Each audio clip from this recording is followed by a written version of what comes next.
আজকে সৌদি আরব থেকে আমাদের একজন ডোনার তিনি আমাকে ফোন দিলেন যে মানবতার পেছে শহীদুল ইসলাম ভাই,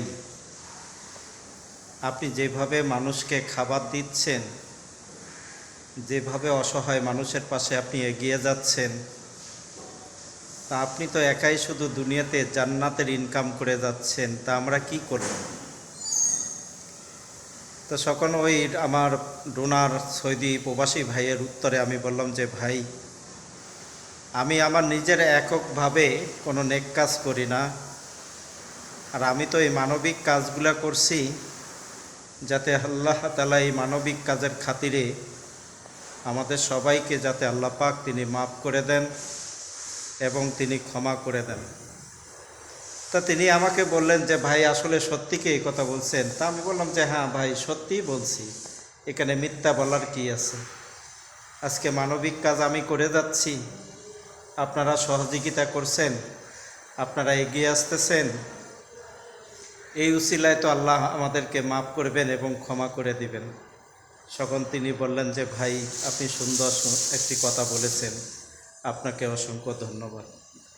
আমি বললাম যে ভাই, আসলে দেখেন যে শুধু ধন্যবাদ আপনি আমাকে দিলেন, আমি আপনাকে দিলাম, শুধু এতটুকু না, বলে আমার যারা কন্টেন্ট ক্রিয়েটর বন্ধু আছে, যারা আমাদের ভিডিওগুলো লাইক কমেন্ট যারা শেয়ার করে, যে তাদেরকে ধন্যবাদটা দেওয়া দরকার।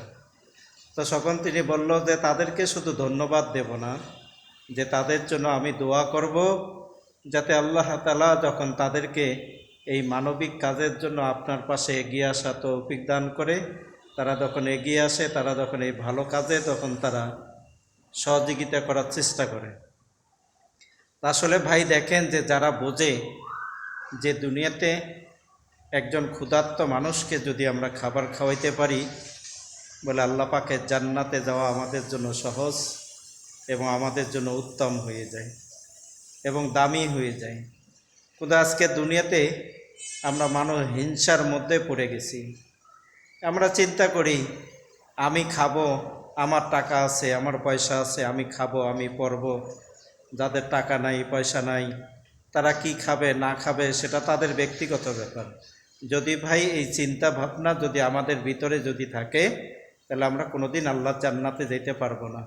আমাদেরকে আল্লাহ পাকের জান্নাতে যেতে হলে যে আমাদেরকে মানুষকে ভালোবাসতে হবে, তাহলে আল্লাহর জান্নাতে যাওয়া আমাদের জন্য সহজ হবে।